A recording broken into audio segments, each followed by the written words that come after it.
sebelahnya ada Bapak Budi. Itu kata buku bahasa Indonesia gitu ya. Ini tahun pernikahan kami yang ke-19.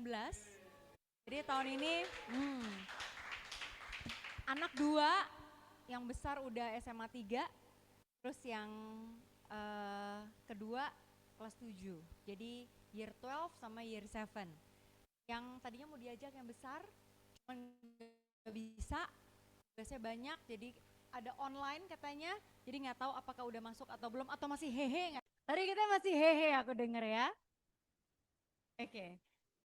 Teman-teman, topik malam hari ini aku dikasih nih, kenapa juga kita harus bicara cinta segitiga gitu ya. Cinta segitiga tuh kan apa? Kayaknya kalau didengar cinta segitiga nggak enak gitu ya. Kayaknya ada kayak semestinya, karena cinta kan dua arah ya. Tapi kenapa ada cinta segitiga malam hari ini? Ini sebenarnya cinta yang sebenarnya adalah cinta segitiga, bukan segi dua ya. Kita mau lihat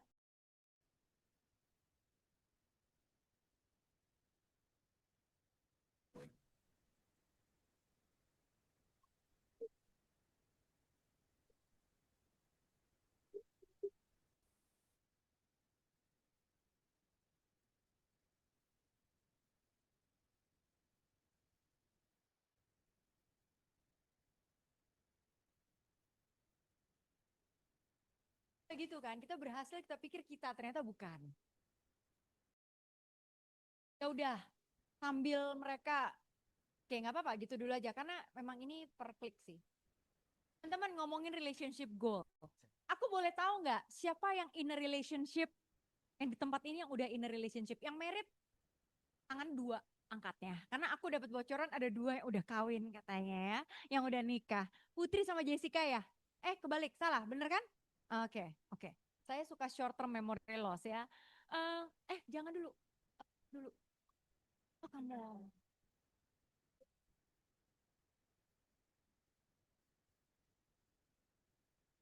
Teman-teman, nggak apa-apa. Relationship goal dulu aja. Oke, oke. Teman-teman, siapa yang in a relationship? Tadi yang tangan 2 aku udah lihat. Siapa yang in a relationship di tempat ini? 1. Baru 1 yang laku di tempat ini. 2, 3, 4, 5. Jangan biarkan Tuhan tidak melihat tanganmu yang terangkat tinggi, teman-teman. Kalau gitu aku balik pertanyaannya. Fiona. Oh, halo Fiona. Oh, bukan, salah ya. Oke. Kita emang nggak boleh so tahu ya. Oke. Teman-teman, aku tanya dulu. Kita santai aja ya. Boleh kan kita ngobrol-ngobrol ya? Oke. Apa sih goal dari sebuah hubungan, sebuah relasi? Nikah. Siapa itu yang ngomong? Nikah. Apalagi di stasiun ya kita. Kalau ada relationship kita mau berangkat kemana sih gitu? Apa goalnya? Menikah? Apa ada lagi? Ada jawaban lain?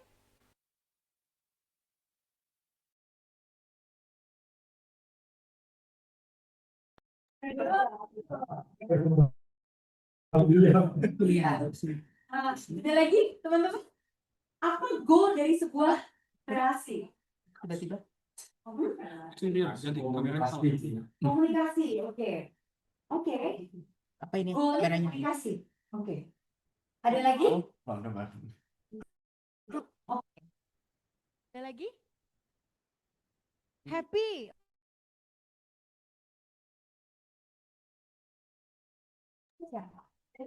Deta, oke. Thank you Deta. Ada lagi teman-teman?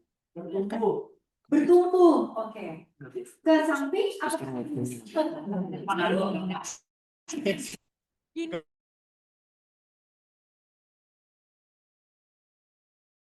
Ya. Sabar. Ke samping.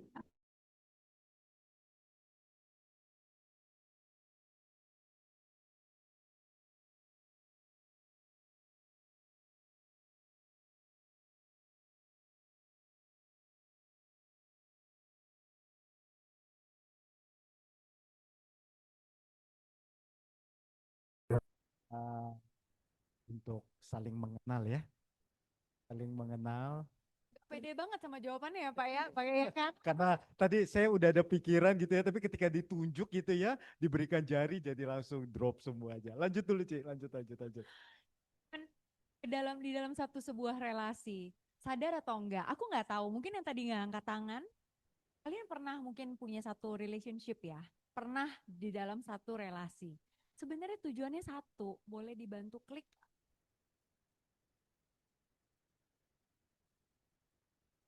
Oh iya, kehalang. Tutup dia loh. Heeh. Maaf Johan.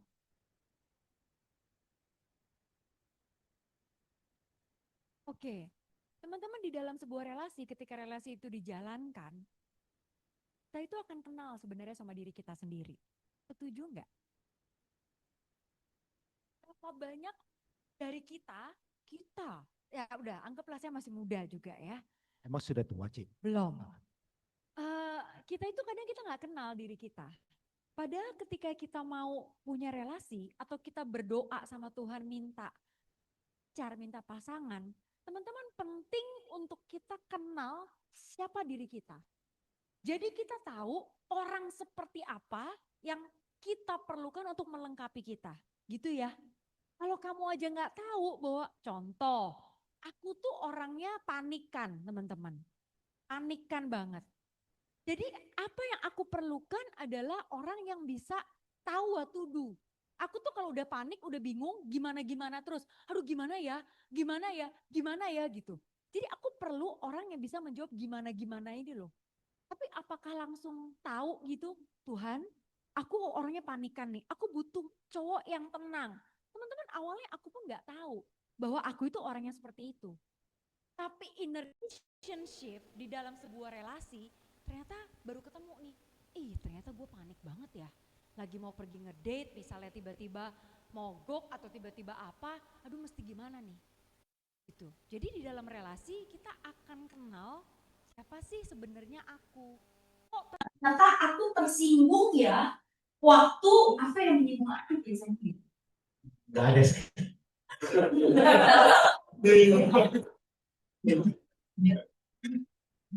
Ya, saya. Gak ada. Oke. Kalau gitu, kamu pernah mengalami ini? Bagaimana kamu mengenal dirimu ketika sama mantan juga nggak apa-apa sih? Iya. Kan kita agak takut dong, ada pasangan sama mantan agak takut. Oke, teman-teman ini menarik. Ternyata relationship goal itu salah satunya adalah mengenal diri. Kenapa? Aku ini adalah orang yang disapa dulu. Disapa dulu. Bukan. So posisinya kurang oke. Nah, biar juga makin dekat gitu. Udah melanjut di situ aja. Teman-teman, poin mengenal diri ini buat aku sangat berat. Kenapa? Aku itu ternyata gitu ya, aku adalah introvert sempurna. Introvert sempurna biasa juga dengar introvert ekstrovert ya. Aku ini introvert sempurna. Kapan aku bisa tahu bahwa aku itu introvert sempurna? Setelah membangun relasi. Apakah pas pacaran? Enggak. Ternyata setelah menikah berapa puluh tahun baru aku mengenal who am I. Artinya apa teman-teman? Aku mau cerita, semakin kita dalam bangun relasi sama seseorang, bukan hanya kita mengenal orang tersebut, tapi kita mengenal diri kita. Contoh, Jose ini tipe yang dia itu energinya banyak banget ketemu orang dan dia harus ketemu orang gitu ya. Harus luar biasa banget. Dia kalau makin ketemu orang tuh makin high gitu ya. Sementara aku makin ketemu orang, saya kapan pulangnya saya kapan pulang gitu ya. Tapi apa daya lah saya seorang pria gitu ya harus tunduk juga gitu ya. Jadi artinya ketika dia bertemu orang, ternyata energi itu habis. Ngomong ngobrol, teman-teman tadi ada yang bilang komunikasi gitu ya. Kalau ini nggak dikomunikasikan, pernikahan kami pasti dia ambruk. Kenapa? Dia bisa bilang, nah sih aku nggak mau ketemu orang, egois banget sih jadi orang. Sementara dari sisi aku bukan nggak mau ketemu orang. Kalau habis ketemu orang, aku perlu waktu sendiri, capek tahu ketemu orang. Jadi aku harus masuk ke goaku, nyimpan energi dan aku butuh lama gitu. So teman-teman, ini adalah poin membangun mengenal diri sendiri. Ketika berrelasi, aku semakin kenal inilah introvert sempurna dan dia extrovert sempurna. Ya. Lanjut sih. Belum. Aku juga satu, mungkin ini kita akan banyak sharing ya. Bukan kami lebih tahu, tapi aku dan Budi lebih dulu aja. Nanti teman-teman bisa belajar dari kesalahan-kesalahan yang pernah kami buat atau apa sih yang pernah kami alami dalam perjalanan dari pacaran, dari berdoa sampai akhirnya married gitu ya, sekarang 19 tahun. Kalau dia cerita tentang extrovert dan introvert, kalau aku lebih ke sisi begini, aku ini ternyata orang yang sangat dididik, tadinya aku berpikirnya sesuatu yang positif. Karena mamiku itu orang yang disiplin gitu, orang yang rapi, dari kecil dia jadi rapi. Kalau habis main, mainannya dirapiin, balikin ke tempatnya. Kalau nggak boleh ngambil mainan yang lain dulu, harus diberesin dulu, baru boleh main yang lain. Jadi ketika masuk dalam pernikahan, dia orang yang naruh barang segala-gala hilang. Enggak segala-segala, baik. Dia selalu pakai kata selalu. Itu yang bahasa perempuan gitu. Kamu tuh lupa mulu. Iya. Jadi aku nggak ingat gitu. Iya, kayak gitu. Jadi kalau naruh barang, teman-teman, aku akan cenderung untuk perhatikan semua, ya. Nah, Budi ini kalau ngambil, saya tahu dia mau cepat maksudnya, tapi ini ternyata membuat aku jengkel. Ditarik baju, kan roboh ya, kayak main Uno Seko gitu, disusun, dan aku justru berdasarkan warna. Sampai segitunya loh, aku mikir ini positif, ternyata tidak positif sama sekali. Taruh gantungan baju, terus ada yang kayak aku nggak tahu. Gantungan baju. Mendengar cerita itu, tiap hari pagi siang sore malam gitu ya. Taruh gantungan itu kepalanya mesti ngadepin tuh rata gitu loh, sana semua. Terus gantungan kadang kan warnanya beda-beda kalau perempuan ya. Ada yang kuning tuh buat baju ini, tuh makin gradasi gitu, makin kesana makin gelap gitu.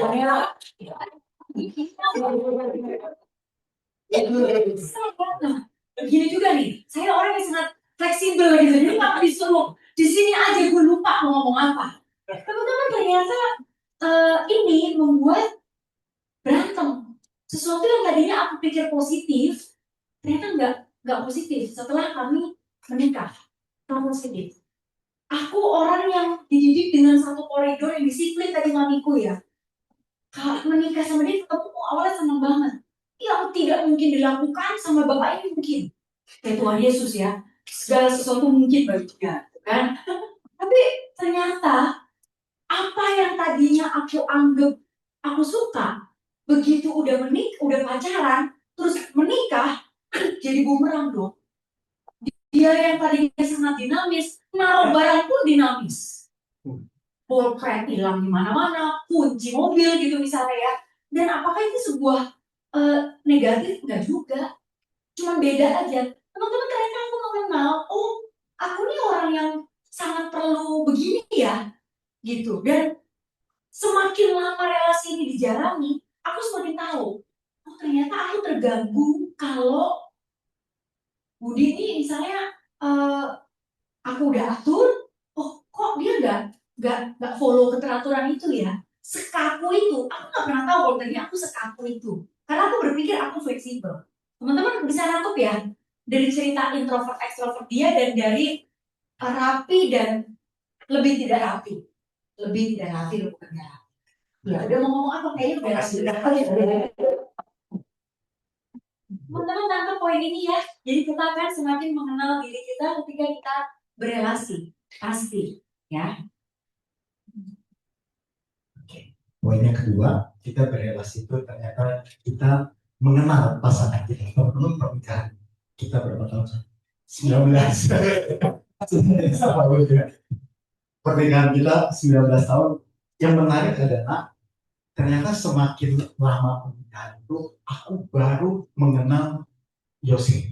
Artinya sampai sekarang apakah mengenal sih, tapi belum 100%. Artinya apa yang kami lakukan biasanya anak-anak tuh suka ngobrol. Jadi tuh sama mami apa sih yang diobrolin tiap hari ngobrol. Jadi memang relationship itu kerjanya cuma ngobrol gitu kan. Maka waktu kami pacaran tuh kami nggak suka ke bioskop. Kenapa? Karena ada objeknya, kita nggak ngobrol. Yang biasa kita lakukan adalah kita road trip gitu ya, cuma makan Indomie ke puncak gitu ya. Jadi road trip di perjalanan karena kerjanya cuma ngobrol-ngobrol dan ngobrol. Nah, disitulah proses mengenal pasangan. Contoh, ada satu kali ketika pacaran ya, dia tuh marah-marah gede gitu. Tapi bukan ke aku gitu, dia marah sama saudaranya gitu ya. Dia marah-marah, terus marah banget gitu ya. Diperlakukan marah banget. Oh ternyata dia galak juga gitu ya. Itu belum menikah. Jadi saya punya keputusan, ini orang mau saya nikahi atau enggak gitu ya. Akhirnya teman-teman aku berbicara apa di dalam, nah ini kayaknya malam ini gue tidur di sofa di komplek ini teman-teman ini jangan ya aku bilang kalau direkam begini nggak bisa. Iya, apalagi kalau dia minta rekaman Rio tolong bilang hilang aja. Oke.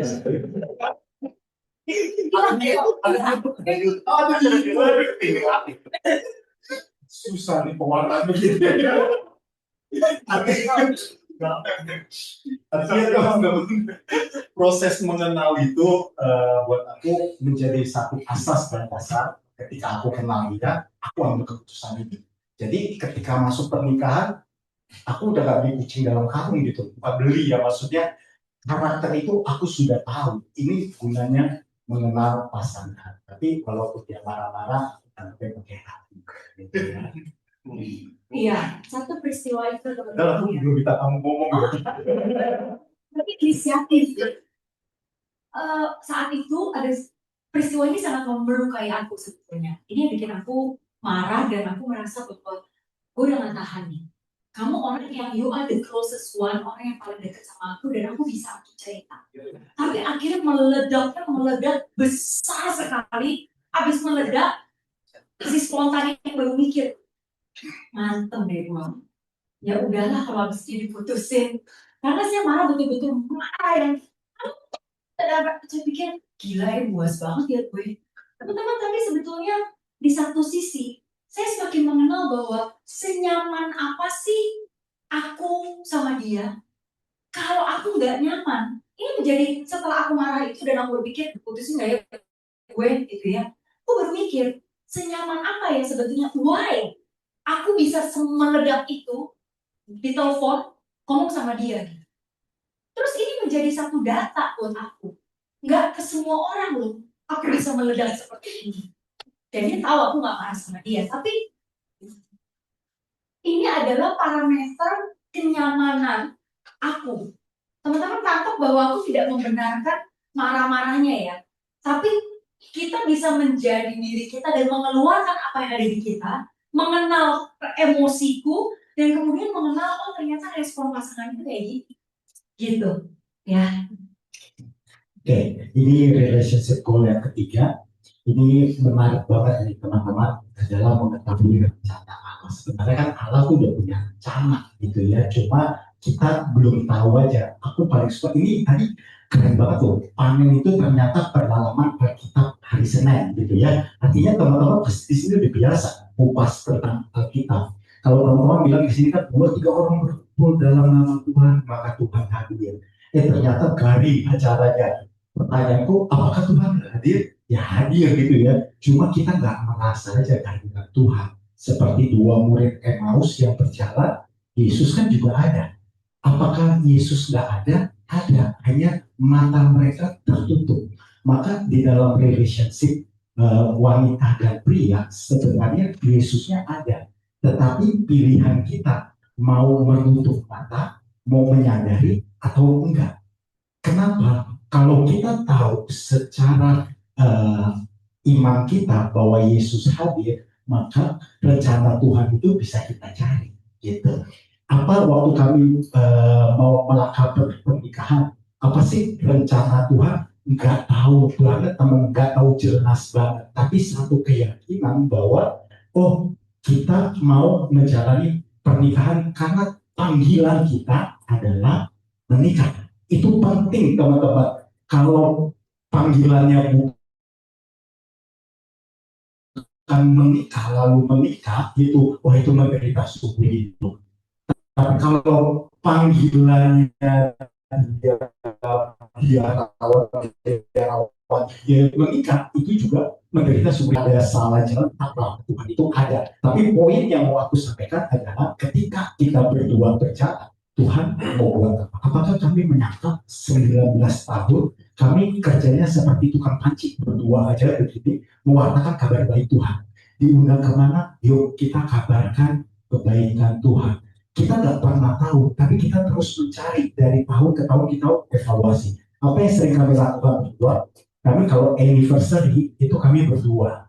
Artinya anak-anak gak ikut. Itu kerjanya apa? Ngobrol dan ngobrol. Teman-teman ini penting untuk teman-teman ya.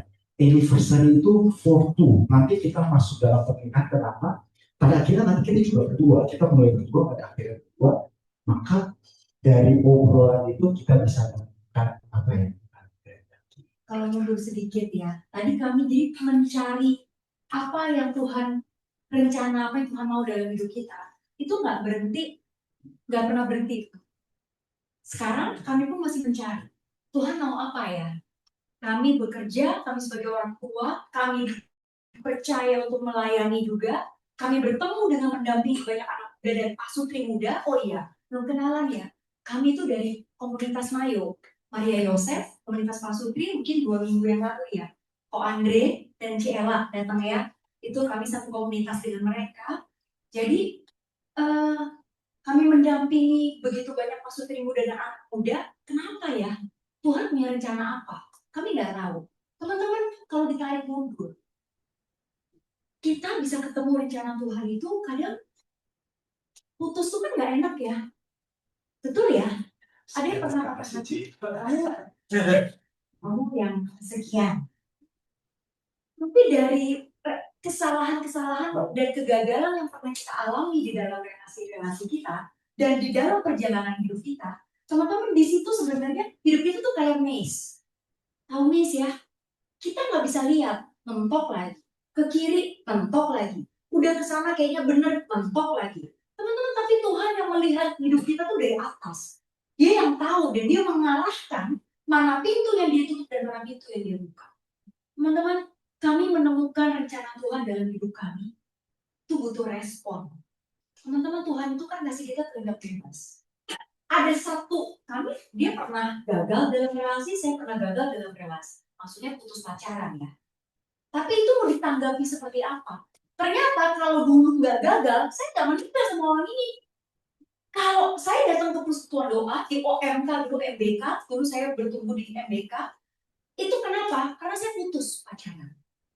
6 tahun pacaran, putus. Kan tadi boleh ngomong mantan nih. Ya. Supaya udah agak gitu ya Bapak. Putus teman-teman, nggak tahu mau ngapain, nggak tahu mau kemana, hilang pegangan. Itu yang membawa saya datang ke persekutuan doa. Jadi kalau ditanya apa pertama kali yang bikin kamu datang kepada Tuhan, saya baptis dari Katolik. Katolik yang begitu aja, setiap hari Minggu pergi misa, that's it. Iman yang begitu aja. Tapi dari peristiwa hidup yang saya alami, udah saya mau, udah saya rancang, udah begini dan begitu, everything looks fine. Sampai satu titik saya nggak tahu Tuhan, saya mau buat apa. I felt very stupid. Padahal semuanya kayaknya udah on the track, udah saya rancang dan oke nih semuanya nih. Teman-teman, ternyata kita perlu tanggapan yang positif dari apa yang Tuhan kerjakan dan izinkan terjadi dalam hidup kita. Kegagalan di dalam relasi itu membawa saya masuk ke dalam persekutuan doa, dalam satu komunitas yang akhirnya saya kenal sama Tuhan di situ. Saya mulai baca Alkitab di situ yang tadinya cuma baca modal pakai kertas misa kan dulu di teman ya. Ya udah baca yang pertama Injil, baca kedua kalau cuma begitu, nggak tahu ada Alkitab tuh dia namanya Tobit, Maleaki, nggak pernah. Baru kemudian dari situ saya mulai lebih iman, saya mulai bertumbuh. Ternyata saya mulai ketemu rencana Tuhan dalam hidup saya lewat kegagalan, lewat kesedihan, lewat relasi yang hancur. Teman-teman, aku nggak tahu apakah teman-teman pernah mengalami hal yang sama.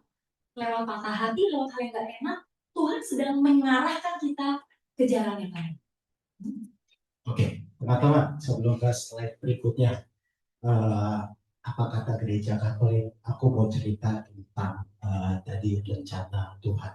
Seandainya aja.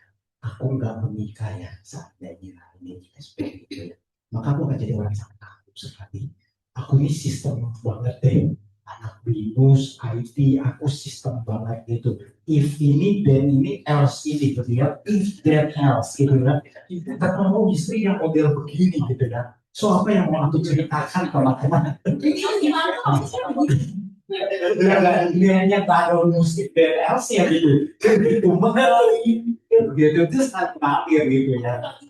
Era tadi gitu ya.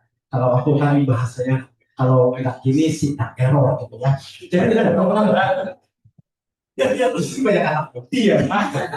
Dia anak sih dia apa praktisi psikolog saya dia jadi orientasinya manusia, saya orientasinya sistem. Artinya ketika kalau saya bayangin saya dalam menikah, betapa takutnya hidup saya. Ini yang saya maksud karena cara Tuhan. Buat saya, nggak ada yang kebetulan kita ini dipertemukan dengan satu orang. Tuhan, engkau mau buat apa? Gitu ya. Oke, teman-teman sekarang lanjut ke slide berikutnya. Apa kata gereja Katolik? Ini teman-teman nanti bisa bosan, tapi aku cepat aja. Tapi aku mau bilang begini, teman-teman. Dalam pernikahan itu tidak selalu cinta itu hadir. Ada gitu ya, cinta itu ada. Tapi nggak selalu kita kepenuhan. Ada nggak masa-masa aku sebel siapa sih ya? Ada. Tapi teman-teman perhatikan ini.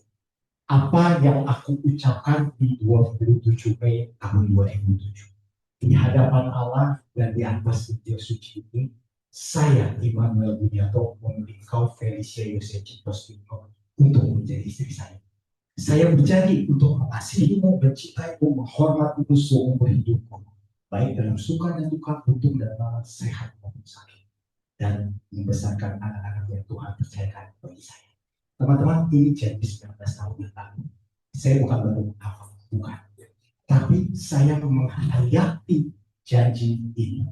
Artinya, saya mau berbicara di dalam membangun relationship. Kita perlu tahu apa kata gereja. Karena ketika badai cinta, ketika badai datang, cinta saja nggak cukup. Maka kita perlu sebuah komitmen ini. Maka nanti kalau dalam pernikahan kalian sakramen, nggak perlu baca. Tapi tatap mata pasangan kalian. Dan itu janji, seumur itu nggak akan pernah lupa karena kita hayati. Teman-teman, apa kata gereja tentang masa pacaran ini? Teman-teman nggak mungkin kami baca karena ini 30 menit. Ini salah satunya ada di Amoris Laetitia di Sukacita Kasih. Saya catat aja. Kalau ini tentang dokumen familiaris consortio gitu ya. Ini ada kita berbicara tentang keluarga, bagaimana pernikahan, bagaimana tanggung jawab orang tua gitu ya. Apa yang harus kita lakukan. Kalau teman-teman tertarik gitu ya, nanti kita bahas lagi. Karena buat saya Gereja Katolik itu punya 3 pilar yang kalian lakukan, PA ke dalam Alkitab itu. Yang kedua adalah magisterium gereja, yang ketiga adalah tradisi kita. Saya jadi kayak dosen memberikan kuliah gitu ya. Tapi yang mau saya ceritakan ke teman-teman, cinta saja nggak cukup. Kita perlu ada pemahaman kognitif selain afektif. Selain rasa, kita harus juga berjalan. Oke, ini juga salah satu dokumen yang ditulis oleh Pope Benedict Deus Caritas gitu ya, menjelaskan tentang perbedaan itu. Jadi di sini kami bukan untuk membawa ini, kami mau menggugah hati teman-teman mencari apa sih pernikahan secara Katolik.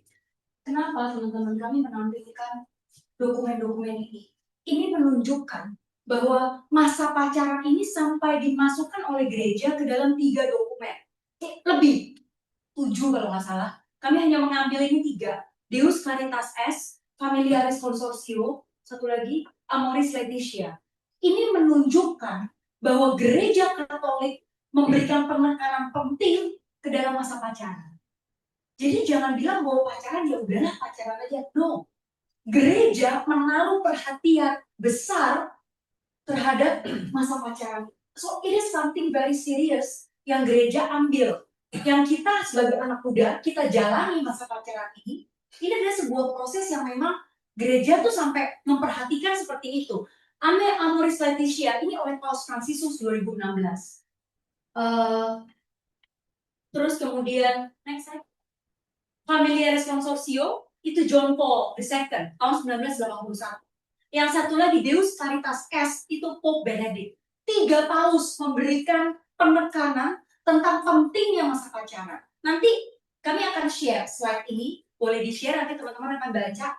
Kami nggak akan discuss ini di sini, tapi ini mau menunjukkan bahwa betapa gereja Katolik memberikan penekanan penting pada masa pacaran.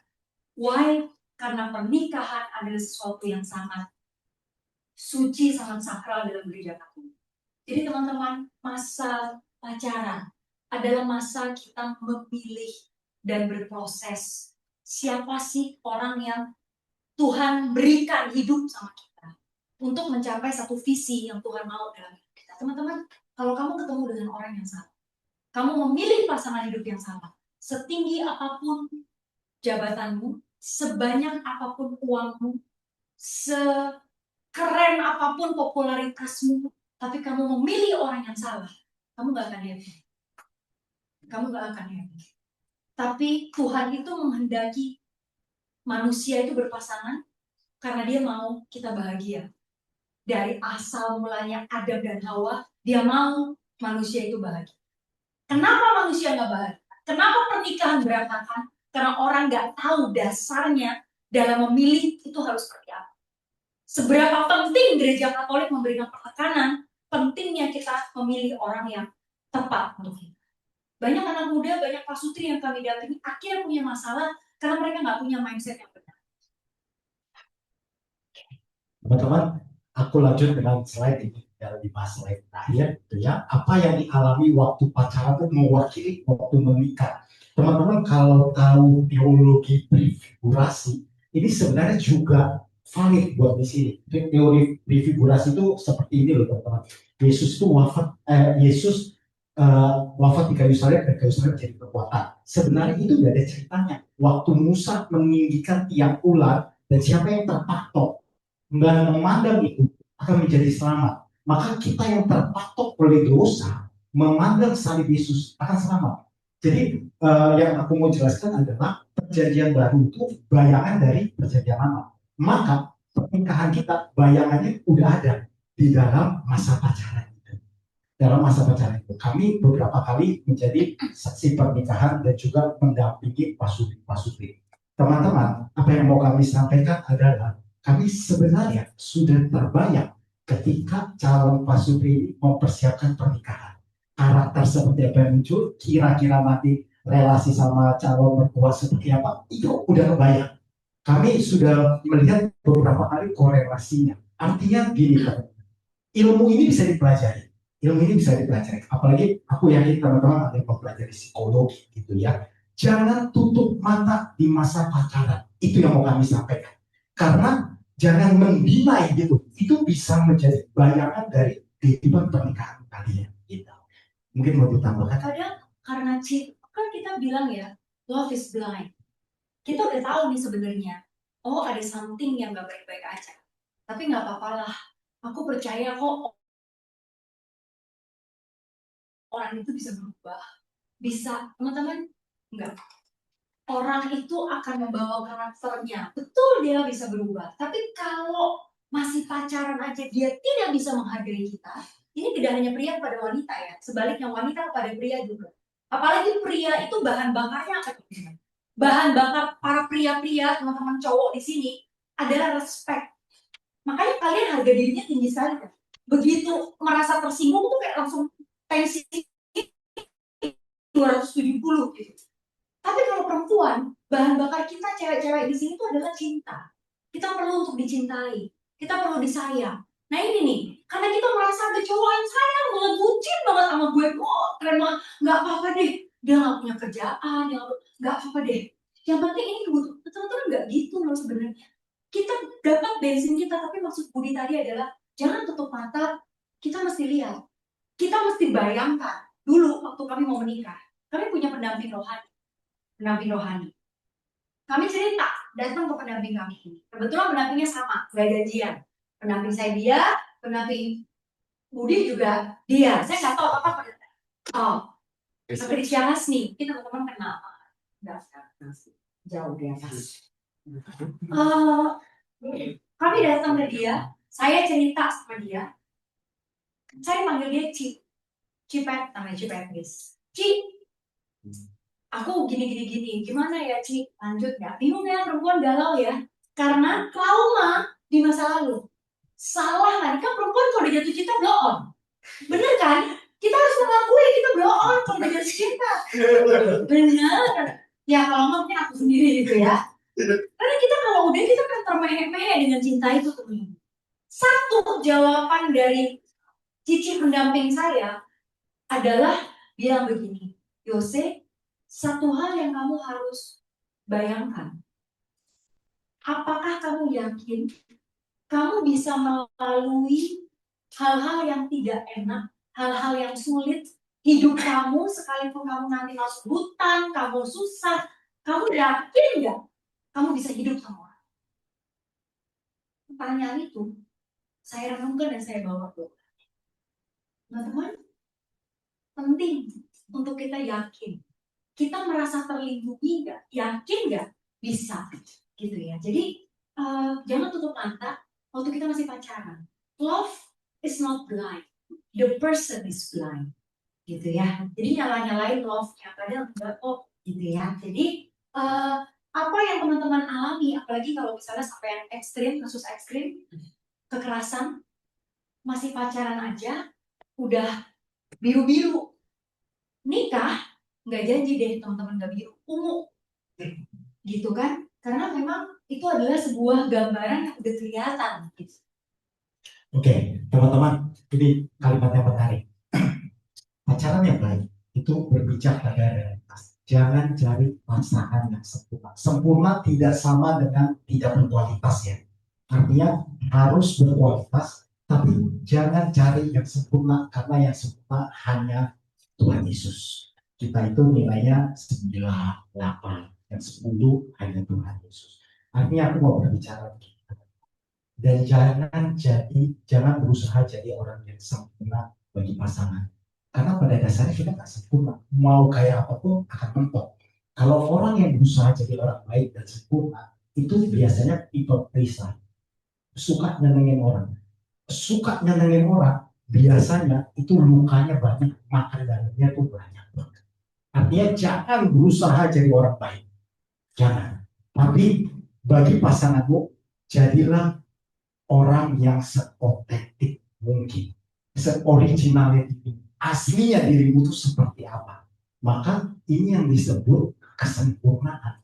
Kesempurnaan adalah aku menjadi diriku. Dalam pendampingan kami tidak meminta anak-anak yang kami dampingi itu menjadi baik, menjadi sempurna. Enggak. Tapi yang kami kejar adalah otentik.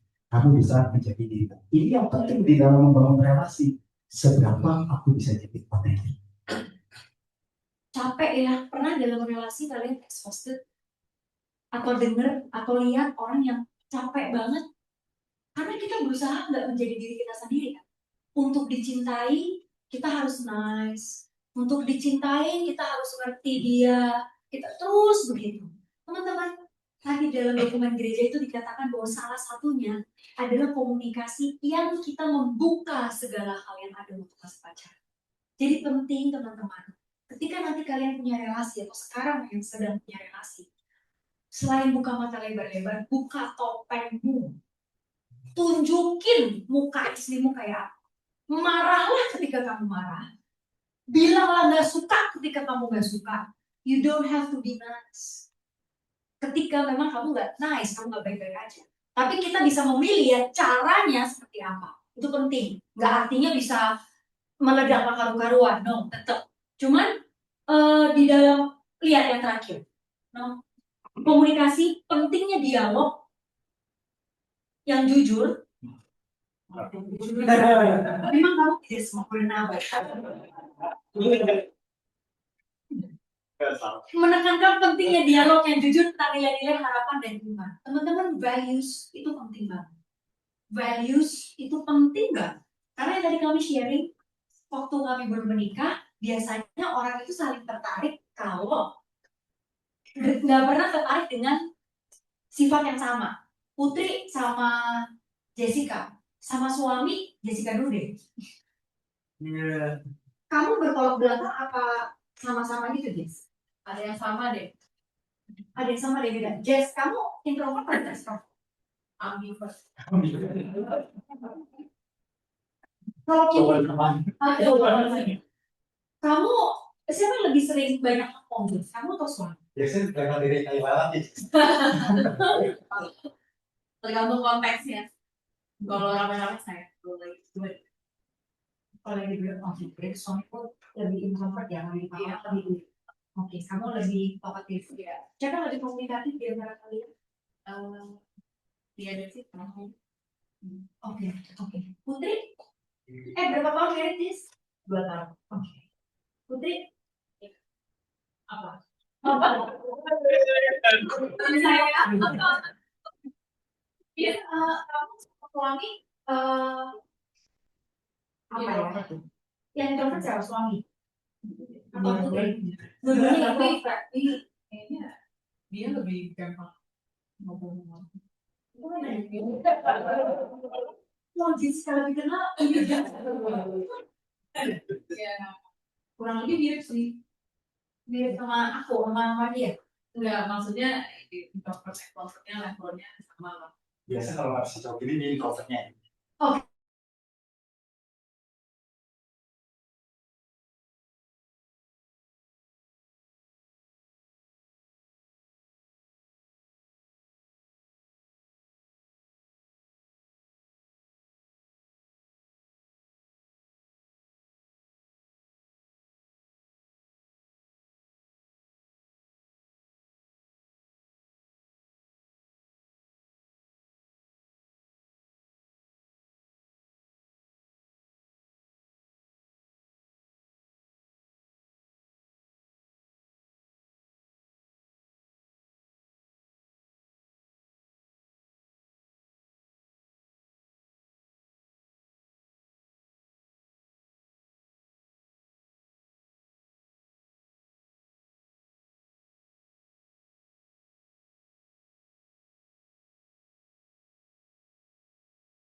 Dia dari mana?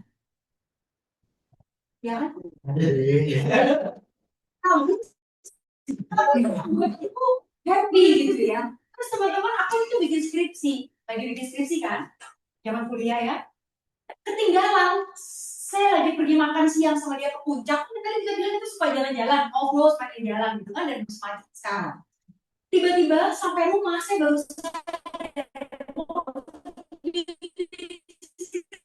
skripsi habis ngedate nih ya, pulang puncak. Saya udah mikir nih, kalau saya sama bapak saya ini tamat riwayat ya. Gitu ya, bapak saya. Saya takut banget. Saya telepon dia dong.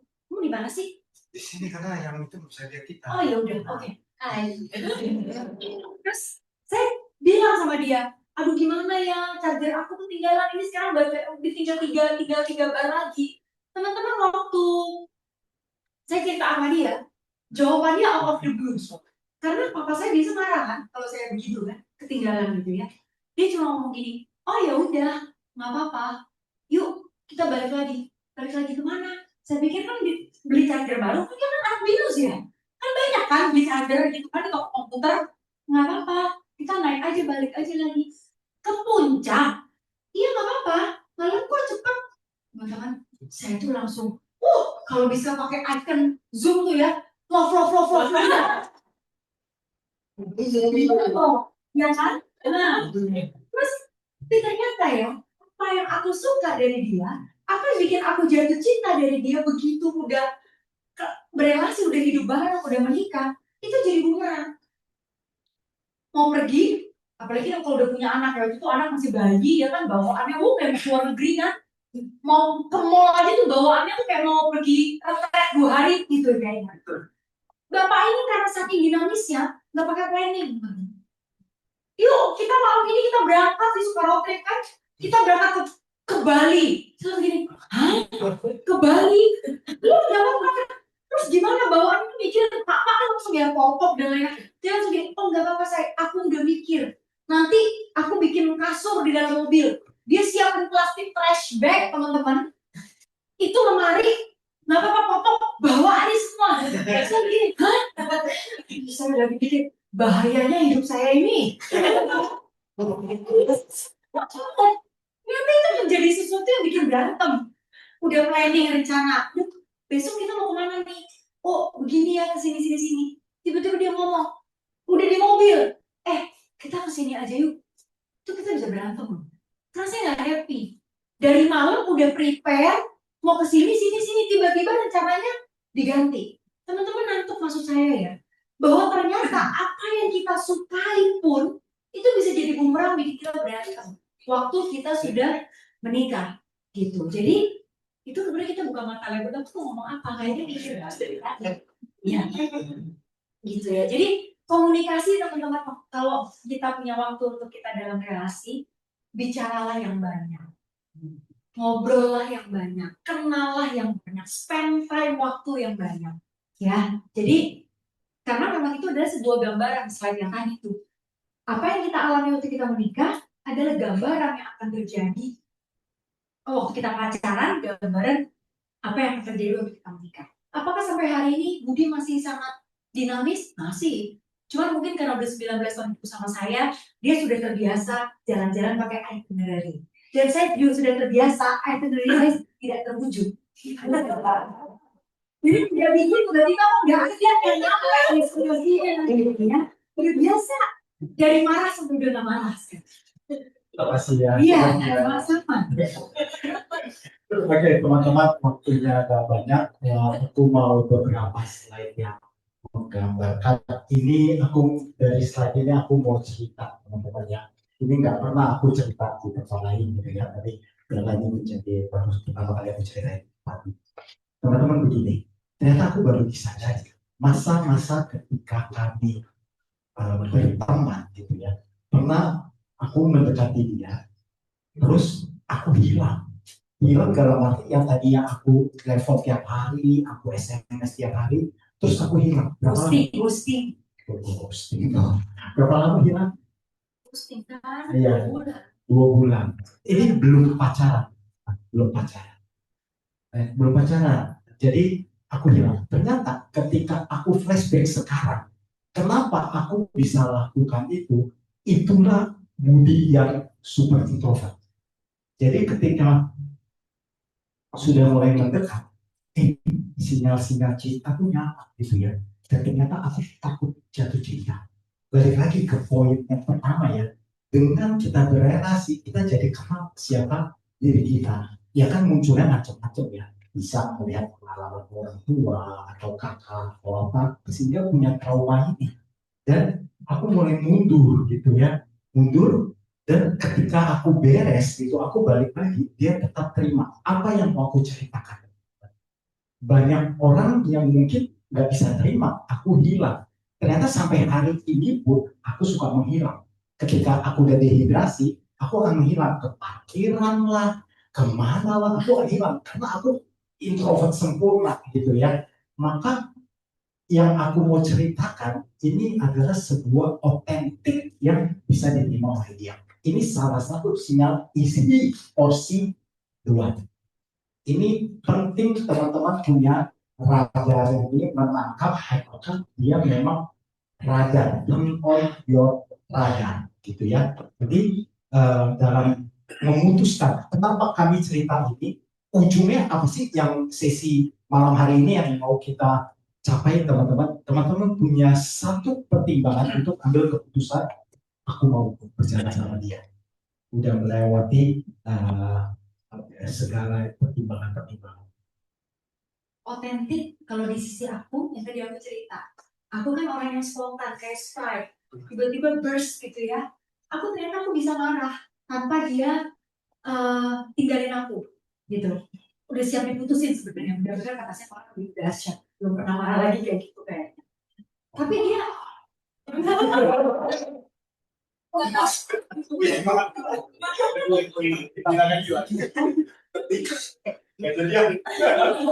Jadi itu membuat aku terus sama hilang charger tuh.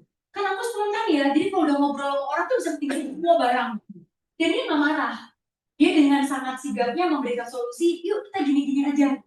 Jadi aku bisa menjadi otentik tanpa aku takut. Aku bisa menjadi diriku sendiri. Aku yang melupa sampai hari ini banyak hal yang mungkin aku suka lupa gitu. Dan dia nggak pernah marah.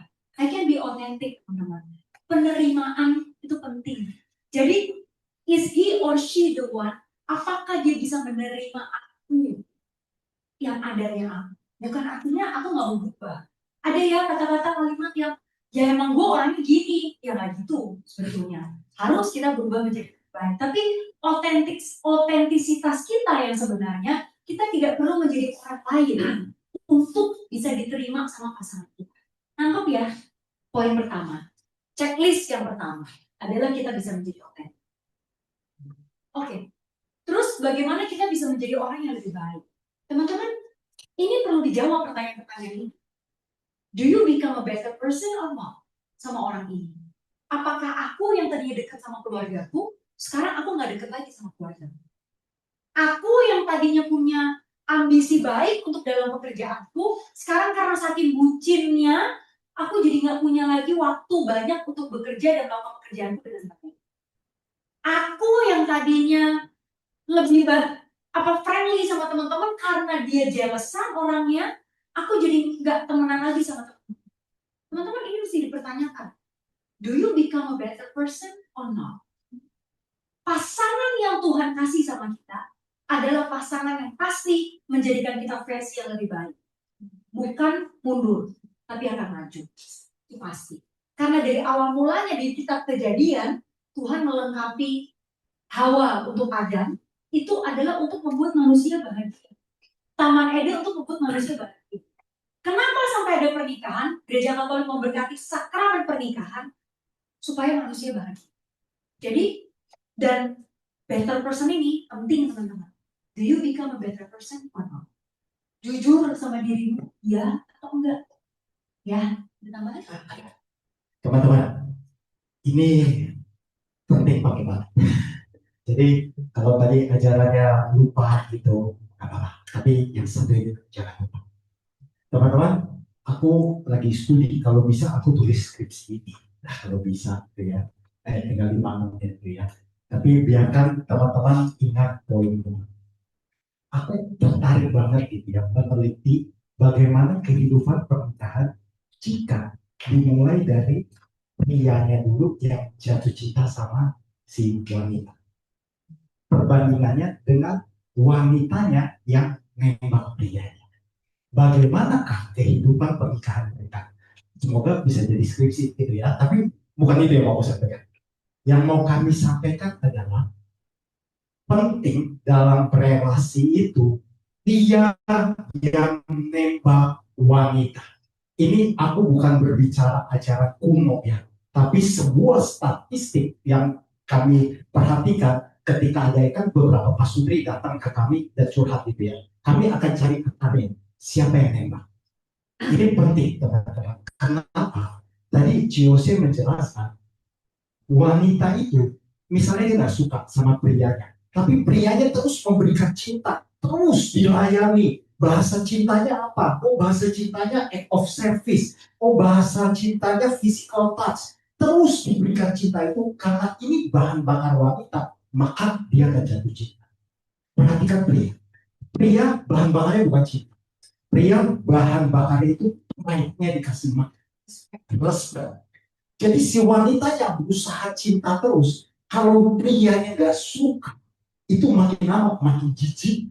Teman-teman, saya gunakan bahasa itu cukup kasar, tapi inilah yang terjadi. Artinya, lu mau lewat tiap hari kayak mau layani kayak apa? Kalau prianya nggak ada cinta, ini jadi PR besar. Artinya aku mau bilang begini teman-teman, khususnya bagi yang lebih baik kalian dicintai daripada kalian mencintai tapi pria kalian gak cinta kalian. Ini rules untuk pilih pasangan. Statistik menunjukkan wanita, walaupun aku aku nggak suka sama dia, tapi terus dicintai. Gimana rasanya terus dicintai dari sisi wanita? Coba. Lewat. Pria nggak bisa. Kalau udah nggak suka sama ini, pria bisa nggak tertarik, dideketin terus bisa nggak? Nggak akan bisa, nggak akan bisa. Maka ini jadi kunci. Ada satu pasangan teman-teman. Ini cerita kisah nyata yang akhirnya sampai hari ini pasangan ini dulunya orang yang baik, ya. Tapi mereka sudah menikah puluhan tahun. Kok nggak pernah match ya? Gitu. Kenapa ya? Ternyata kami setelah tahu akarnya bahwa si wanita duluan yang suka gitu loh. Mungkin nggak nembak ya, tetap orang zaman dulu kali ya. Jadi bukan yang si suaminya istrinya nembak duluan enggak. Tapi dia tuh yang maksudnya kasih sinyal-sinyal duluan, kenalin dong sama cowok itu. Terus dia nganterin makanan gitu ya, pokoknya dia yang memberikan sinyal duluan. Akhirnya menikah nih teman-teman pasangan ini. Dan sampai hari ini si perempuan terus memberikan perhatian dan cintanya, dan cowok ini ya udah suami istri ya biasa aja. Tapi si perempuan terus merasa bahwa nggak pernah cukup, nggak pernah kan kita memang berasa kan ya dicintai betul-betul dari hati atau enggak. Dan si pria ini nggak bisa karena bahan bakar dia bukan itu, bukan dicintai terus-menerus, tapi respect. Dan akhirnya wanita ini juga istri ini tidak bisa memberikan respect yang cukup yang dibutuhkan sama suaminya, karena dia nggak mendapatkan cinta yang cukup. Jadi ini kacau nih lingkarannya. Teman-teman bisa tangkap ya, perempuan dicintai karena kita dicintai. Saya Budi mencintai saya merasa dicintai banget sama dia, saya bisa respect dia. Dia bisa mencintai saya karena dia dapat respect dari saya. Bisa kan? Dari suaminya kamu respect, saya cinta sama kamu.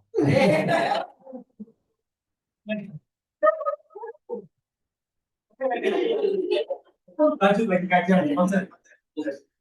Itu ya teman-teman. Jadi sampai ada sharing nyata.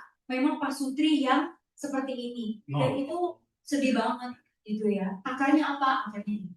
Jadi setelah kami lihat lagi, banyak juga kapal-kapal yang kayak gini. Kuncinya itu, teman-teman. Perempuan itu, dan dari anatomi kita, aku nambah dikit ya, dikit sebelum kita Q&A. Secara anatomi tubuh, teman-teman, secara seksual tubuh kita, memang dasarnya perempuan itu menerima. Karena kita punya rahim, kan? Kita menerima benih kehidupan itu. Dan pria memberikan. Jadi pria itu nggak bisa menerima. Perempuan mau memberi bagaimana? Nggak ada wadah untuk mereka menerima.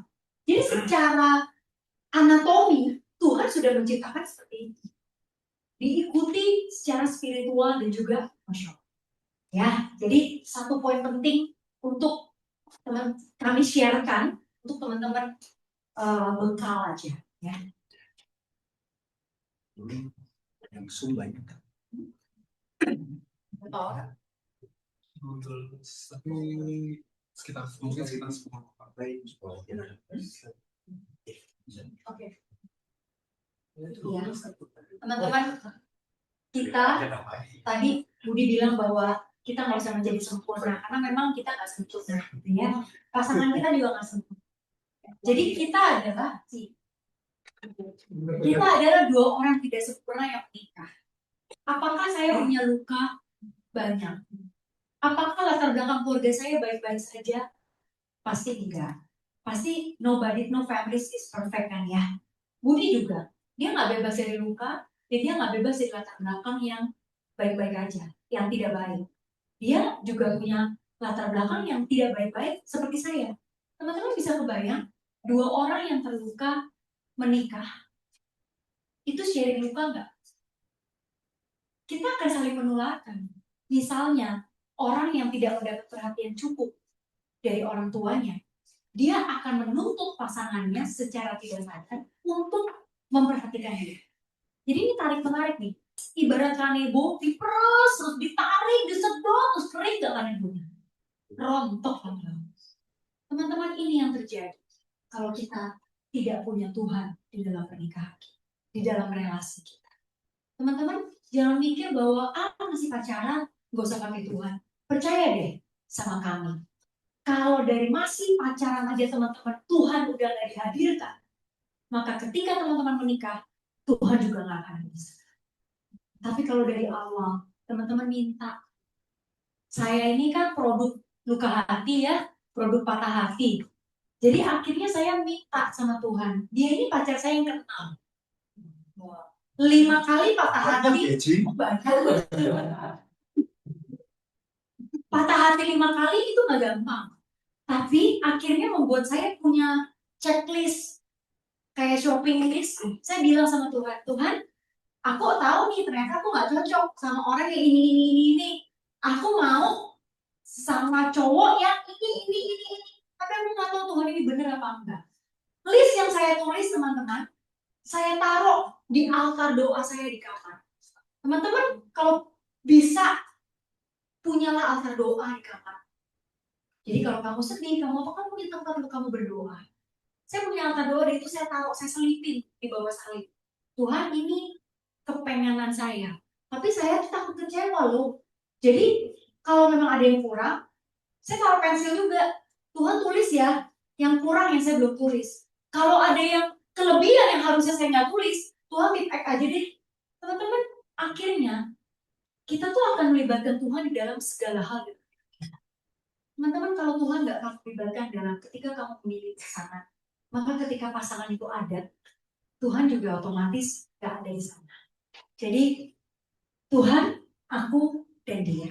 Tanya teman-teman sama Tuhan, apakah dia orang yang tepat yang Tuhan kasih buat saya atau bukan? Kalau bukan, minta Tuhan tunjukkan. Teman-teman, karena cuma Tuhan yang tahu apa yang paling baik buat dia.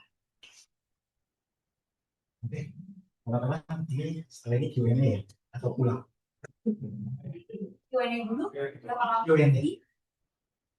Siapa yang mau tanya? Cepat-cepat aja. Oke. Ada yang mau nanya, teman-teman? Materi kami sudah habis, sharing aja dari apa yang kami alami. Mungkin ada yang mau nanya, ada yang mau sharing juga boleh. Ada atau mungkin yang di Zoom mau nanya, boleh. Mungkin bisa tulis di chat.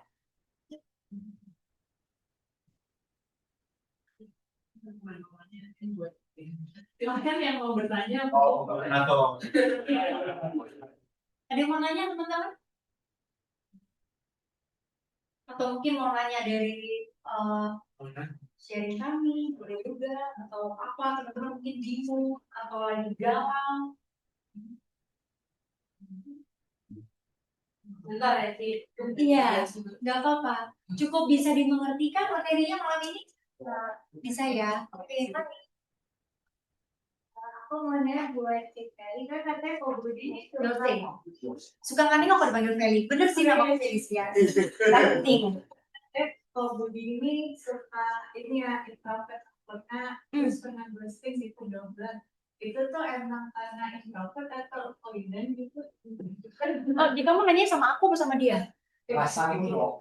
Enggak, dia nanya introvert atau avoidant kamu dong. Saya kan korban. Sebenarnya aku nggak sadar. Sadarnya setelah memang aku menikah. Kita ngobrol-ngobrol, kamu ingat gak waktu itu kamu bilang, iya juga ya, gitu ya, apa ya sedang di sini ya. Kamu bilang, jadi teman-teman, kalau ditanya seperti ini, aku nggak sadar sebenarnya. Aku masuk model introvert apa ghosting, aku nggak sadar. Cuma ketika ngobrol, aku menyadari dia menerima konten ini aku sekarang. Kamu mau dengar dari sisi aku nggak?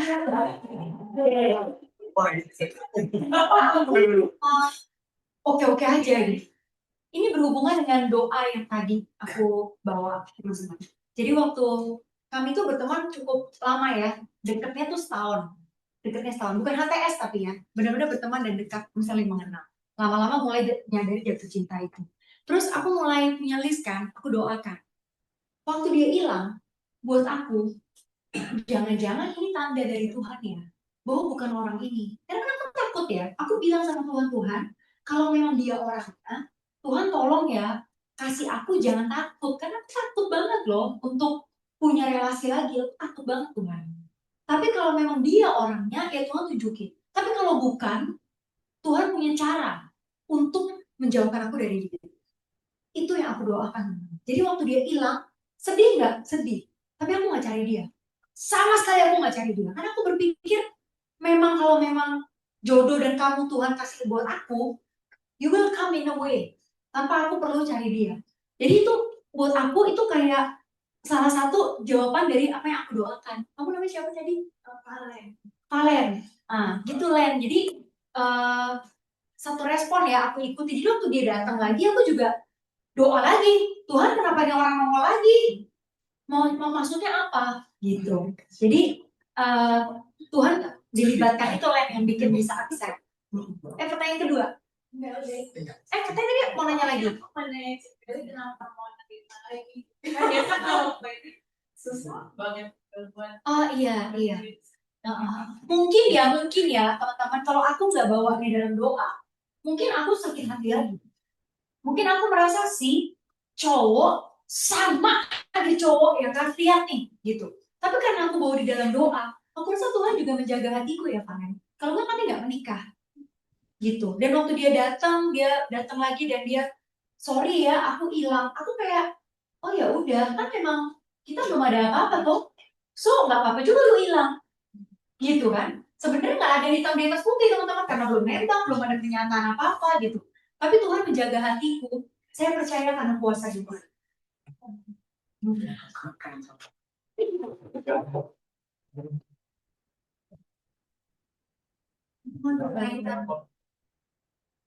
Sebelum tanya berikutnya. Berkaitan dengan apa yang tadi Budi sharing. Satu hal aku teringat, aku perlu sampaikan ke teman-teman gitu ya. Kita semua kan punya trauma masa lalu, kita punya luka. Jangan sampai apa yang terjadi trauma kita di masa lalu itu menghalangi kita untuk kita punya masa depan yang baik. Teman-teman bisa jadi karena kita menikah, dia hilang, ya udah kan. Aku sakit hati, aku luka karena dia hilang, terus kita nggak pernah menikah sebenarnya, hanya karena traumanya dia. Padahal kalau nggak pernah tahu kalau dia kembali, aku menerima dia dan kita happy sampai hari ini. Teman-teman, ini dilakukan karena berani berjalan menerobos hidup lain. Tadi ada yang 2 minggu. Saya juga teman-teman. Waktu dia nanya Will you marry me, di depan ropang lagi. Mending kalau candlelight. Lagi nungguin roti bakar. Kita juga kayak gini. Will you marry me? Di mobil nama. Kayak di bawah pohon-pohon di parkiran situ loh. Will you marry me? Gitu. Soalnya udah gak dapet kayak begini, gak ada. Mirip-mirip sumpah. Teman-teman, kebayang ya perempuan, perasaan saya 6 tahun saya pikir ya, 6 tahun aja gue salah. Bisa putus pacaran 6 tahun, ini baru pacaran 2 minggu. Doesn't make sense. Untuk saya say yes. Takut nggak untuk bilang iya, untuk takut. Cuma saya tahu dalam hati saya, aku yakin ya, teman-teman, ada kuasa Tuhan.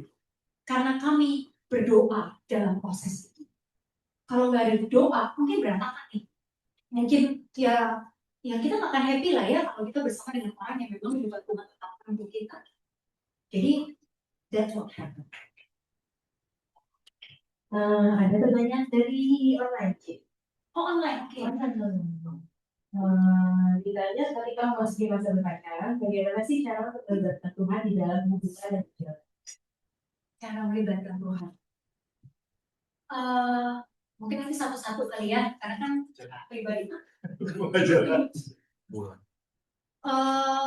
Kalau saya ya itu tadi, karena saya berdoa, saya minta sama Tuhan pasangan, saya minta apa ya ini dalam pergumulan itu kan kepengen dapet cowok yang kayak apa. Jadi ini yang aku doakan. Jadi otomatis karena aku doakan, waktu dia datang, aku juga tanya sama Tuhan, confirm Tuhan dia bukan orang gitu, karena aku udah tanya sebelumnya. Jadi makanya saya bilang tadi, teman-teman kalau kita melibatkan Tuhan dari awal, Tuhan pasti ada di ujung. Tapi kalau dari awal Tuhan gak ada, belum tentu Tuhan ada di ujung gitu. Nangkep ya? Bukan artinya Tuhan gak ada loh, kitanya yang tidak melibatkan Tuhan, tapi Tuhan selalu menyertai kita dan Tuhan ada. Cuma karena kita gak panggil-panggil, kita gak anggap Tuhan itu ada gitu. Semoga terjawab lah yang di chat. Atau mungkin tak begini. Jadi gimana caranya? Ya berdoa aja. Aku menyadari bahwa aku rapuh dan lemah. Jadi aku butuh Tuhan untuk confirm wah aku nggak salah lagi. Itu sebenarnya kalau aku, motivasi awalku adalah itu.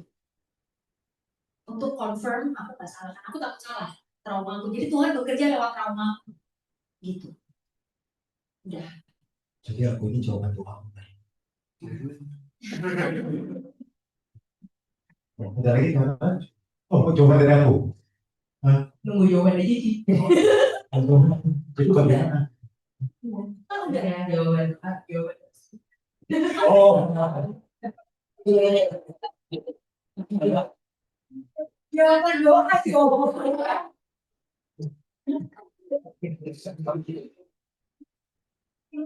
Ada lagi yang mau nanya? Oke. Nggak apa-apa, aku pinjemin mic aku. Aku baik. Kalau masih Iya. sharingnya tentang ini pasti kalau aku sebenarnya salah satu ketakutan aku sebenarnya yang misalkan kalau saya getting involved lagi dalam hubungan itu sebenarnya takut akunya nggak siap ketika aku misalnya ketemu orang yang wah ini kayaknya nih yang Tuhan kirim buat aku gitu tapi aku sendiri nggak siap. Nah ini mungkin sebenarnya agak ini dong mungkin bisa agak agak membingungkan gitu cuman kayak kalau dari kokon Cici sendiri ada nggak sih kayak tanda-tanda gitu maksudnya ketika tanda apa sih gitu kira-kira kalau orang itu dia siap untuk kayak getting involved in a relationship gitu kalau dari kita sendiri apa sih gitu tanda-tanda yang bisa kita gitu orang itu ready gitu sebenarnya getting involved in a relationship yang baik. Oke. Mamamu siapa? Aldo. Aduh. Aduh. Aduh, kalau prinsip saya ya, prinsip aku, kita tidak pernah tahu selain kita mencoba. Jadi termasuk dengan pacaran kan proses ya Aldo ya. Kita juga nggak pernah tahu apakah orang ini orang yang tepat Tuhan beri untuk kita atau enggak kalau kita nggak pernah nyoba pacaran sama dia, gitu kan? Jadi apakah how do you know when you are ready or not for a relationship? Adalah be in that relationship. Wah. Teman-teman, be in that relationship kenapa? Itu gunanya pacaran, mematangkan kita. Begitu banyak anak muda sekarang yang takut untuk komitmen. Akhirnya mereka lavender marriage, right? Lavender marriage, mereka hidup bareng tapi nggak ada komitmen gitu. Sebenarnya nggak apa-apa. Kamu tetap bukan nggak apa-apa lavender marriage ya. Tapi kalaupun kamu nggak ready, tapi ternyata kamu mencoba dulu, dan kemudian trauma itu bisa sembuh. Kenapa? Kamu ternyata apa yang terjadi ini tidak seperti apa yang aku bayangkan. Ada loh orang yang bisa menerima latar belakangku. Ada loh orang yang bisa mendukung aku. Gitu. Dan dengan kita mencintai, kita akan sembuh sebetulnya. Jadi kadang kita nggak perlu tunggu kita sempurna. Kan kita pikir kita harus ready dulu baru kita bisa jalan gitu ya. Tapi kalau nunggu sempurna, nggak akan jalan Aldo. Karena kita sampai kami sudah 19 tahun pun, kami nggak sempurna. Apakah saya udah kenal Budi? Saya pikir sudah. Ternyata belum, banyak sisi dari dia yang saya belum kenal. Jadi how you would know, be in that relationship sambil berdoa. Karena cuma Tuhan yang tahu apa yang kita tidak tahu. He knows what we don't know. Ask him. Menjawab.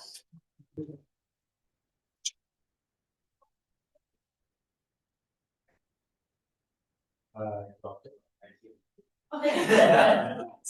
Ini kan tadi apa topik kan Cici tadi jelasin kita mengandalkan Tuhan, terus komunikasi juga pasangan.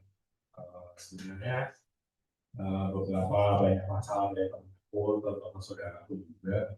Ini ada faktor orang tua juga dalam sebuah hubungan.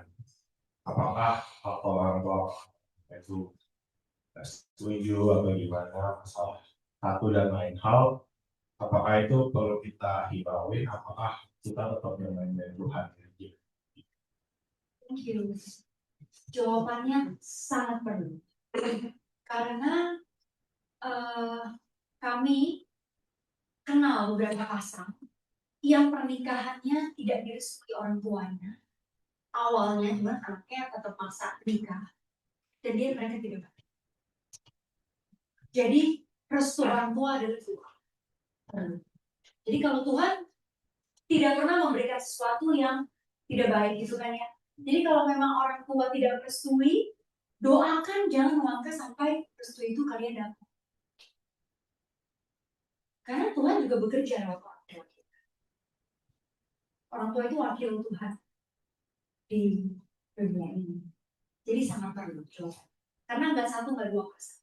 Banyak pasangan yang kami kenal yang tidak direstui dan mereka tidak bahagia.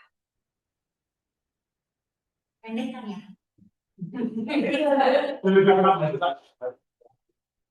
Jadi nggak dapat restu sama Ciong beda ya.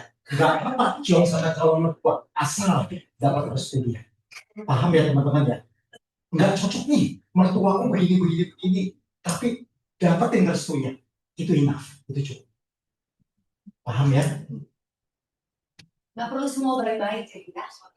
Ya.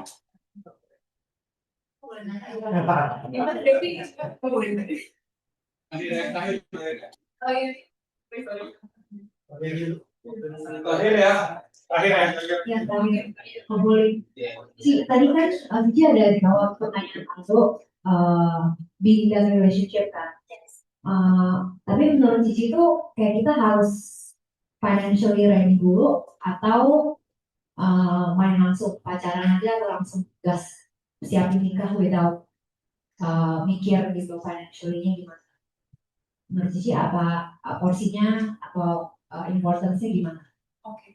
Karena kan maksudnya jangan sampai maksudnya kayak orang pacaran tapi nggak pikir financially-nya ke depannya. Aku Cici gimana? Kalau udah bicara soal sebuah relasi dewasa untuk menuju ke pernikahan, financial is one of the most important factor, pasti. Tapi kalau pacaran aja, ya kenal, misalnya orang, oke, kalau pacarannya kayak usia-usia teman-teman ini yang bekerja, pasti mesti mikirin financial gitu. Nanti mau kawin juga pakai duit kan. Tapi kalau misalnya emang pacarannya, let's say SMA atau masih kuliah, kalian harus nunggu ready tuh, bisa sambil mempersiapkan jalan bareng hal dan lihat. Makanya sebenarnya saya bilang pacaran yang lama dari SMA misalnya, SMA ke kuliah, kemudian kerja, ini fase-fase ujiannya banyak nih. Karena dari SMA ke kuliah ini lingkungannya berbeda lagi. Kalau mereka masih bertahan, itu it's good loh, dua-duanya masuk dinamika yang baru. Dalam 4 tahun jalanin kuliah, prosesnya baru, dinamika hidupnya baru, lulus masuk dunia kerja, itu baru lagi loh. Dan mereka masih bareng lagi, itu udah melalui batu ujian yang cukup banyak sebetulnya. Dan saya yakin orang yang pacaran lama, I don't think when they got in a relationship at first, mereka ready secara financial. But paralel, mereka berjalan paralel mempersiapkan financial. Itu penting. Oke, tapi kalau udah ketemunya, kita nggak mau juga dong ya, kita menikah tapi nggak jelas financialnya, itu juga tidak bijaksana. Makanya di salah satu topik membangun rumah tangga di paroki, kami juga mengajar di sana di SKK, itu ada satu topik yang namanya mengelola keuangan. Karena memang sepenting itu. Kalau nggak gereja nggak masukin. Thank you ya, pertanyaan. Terjawab? Oke. Di momen untuk kita buka dulu, karena kita akan minta boleh nggak ditutup malam ini dengan doa. Teman-teman kita doa. Terima kasih Tuhan itu boleh memilih fungsi proses tadi di aja. Mengiringi musik, tapi instrumental. Tidak ada album, jangan lupa.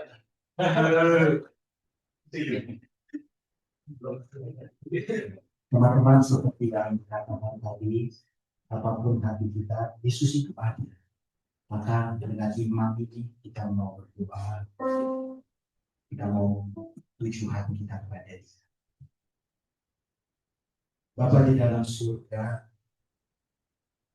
kami mengucap syukur untuk kasih setiamu bagi setiap kami yang ada di tempat ini. Kami percaya sekali Engkau punya rencana maka tidak ada satu manusia pun yang mampu menggagalkan. Tetapi kalau itu bukan rencana Engkau, seberat apapun kami jalani, itu tidak akan tetap terjadi.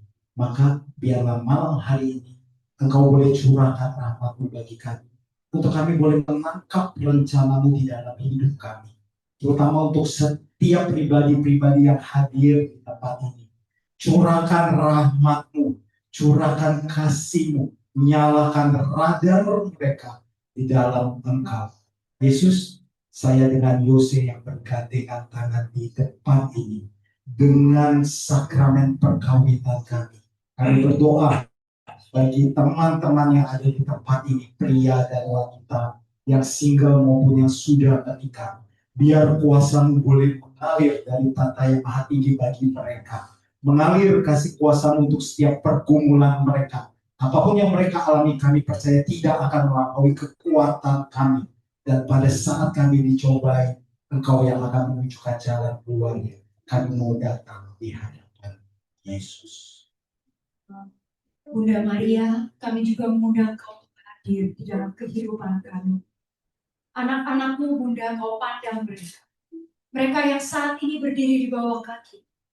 Bunda Maria, ketika mereka nggak tahu kemana mereka harus melangkah, Engkau Bunda yang terus menggendong mereka, membawa mereka kepada Yesus untuk menunjukkan kemana mereka harus berjalan. Banyak hal yang kami nggak tahu dari masa depan kami, tapi satu hal yang kami tahu, kami punya Engkau sebagai kompas dalam kehidupan kami, Tuhan. Engkau yang menunjukkan jalan kepada kami, Engkau yang berbicara kepada kami lewat setiap peristiwa hidup yang ada di sekitar kami sepanjang hidup.